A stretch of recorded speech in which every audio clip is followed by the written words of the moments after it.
We've talked about the accessories, the ammunition, a little bit of history, a little bit about the cartridge, but let's move on to the rifle design itself.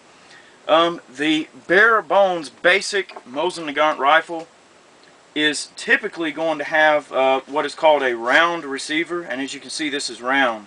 I'm going to take some close-up shots, but you have a hex receiver and a round receiver. Round receivers are typically wartime manufacture, and they're a little bit more hastily made.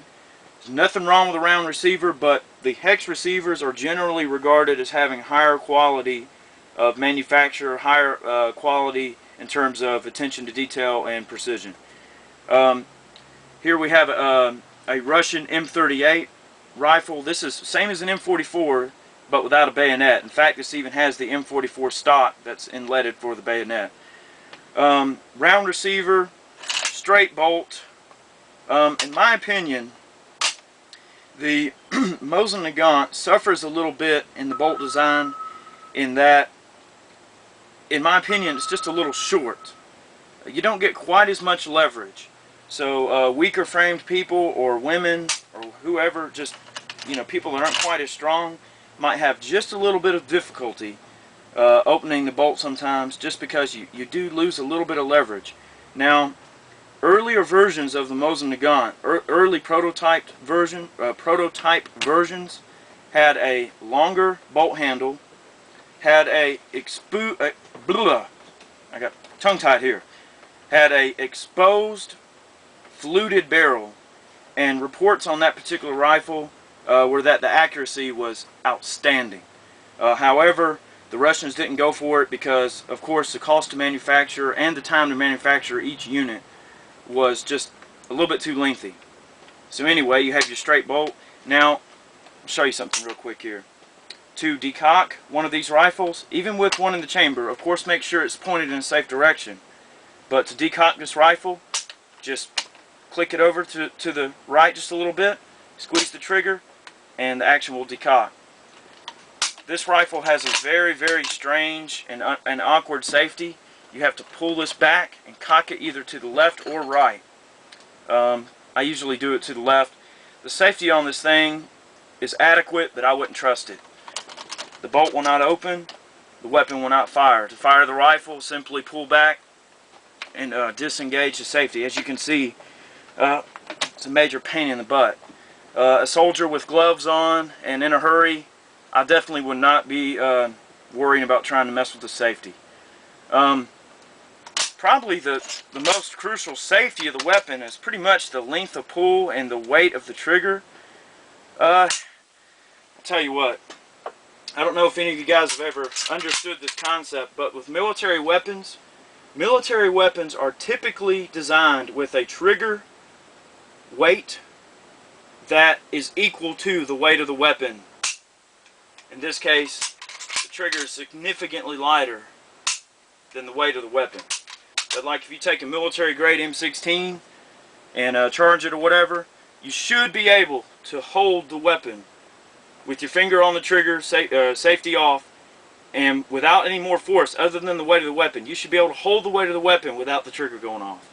Just a little bit of quick info. Let's talk a little bit about some of the markings you may see on these rifles. I mean, listen, there's books written on this crap, so I'm not going to get too much into detail. I have a very hastily and horribly made drawing here of some of the different arsenal markings you can expect to see. This poorly drawn star that you see here is an example of Tula arsenal marking. Weapons produced in the Tula factory are generally considered to be very high quality. This triangle with the arrow in it is the, I know I'm not going to say this right, but the Izhnik or Eshenik arsenal. A lot of military collectors consider this to be a Izzy. So if you say, if one of your buddies says, yeah, I bought an Izzy, 9130, then you know exactly what it is. This mark right here is typically on the stock, and that is a Russian arsenal refurbishing mark. If your rifle has that mark, then it means it was refurbished in the arsenal. This SA, that's the Finnish Army Arsenal Acceptance Stamp. This M39 in front of me here has that mark on it. This is a poorly drawn hammer, but this is the more rudimentary marking. I think it's for the Izzy, or it could be Tula. I think it's Tula, I'm sorry. But this is an early Tula mark. It'll have a hammer. So if you get a Mosin Nagant and you see a hammer marking, that's what that is. A circle with a C in it, that's the Chatrelut, or Chatrelet, I don't know how to say that damn word. If you have a Mosin Nagant with one of these C's in, like this, it's a very, very old one of the first runs of the first initial French contract Mosin Nagants. So I'm going to move on to talk about the stocks a little bit. Okay, YouTube, I'm going mobile here. You're going to have to excuse the poor camera work.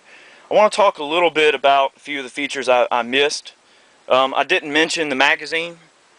The magazine is a single stack, five round capacity, fed from a stripper clip, as you can see, and there is a stripper clip notch in the top of the receiver. And in a minute I'm going to show you how to load a stripper clip. I wanted to mention that, and I also want to mention the sights. The sights are a simple tangent sight. In this case, this one's adjustable to a very optimistic 1,000 meters. I don't think you could hit anything with this at 1,000 meters, but you never know.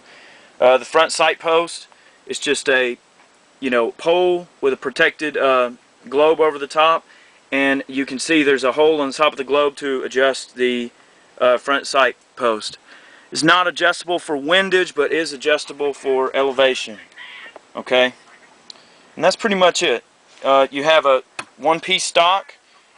Typically, a lot of them have splice stocks. In fact, right here on this M39, you're probably not going to be able to tell all that great, but it does have a repair splice right down here. See where they built the stock, two-piece stock. So you know you're going to see things like that, a splice. There's tons of markings on these stocks. I'm not going to get into them. You do have a separate piece for the upper handguard. Now I want you to look at these bands. Okay. Notice the bands on the Russian firearms. Now let's look at the bands on the Finnish firearm, shall we? Much higher quality. You see you have this similar types of retaining devices for them.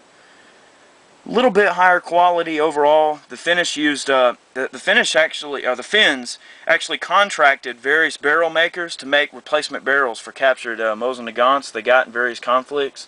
I'm not going to go into that because that's actually a whole nother subject about the Finns.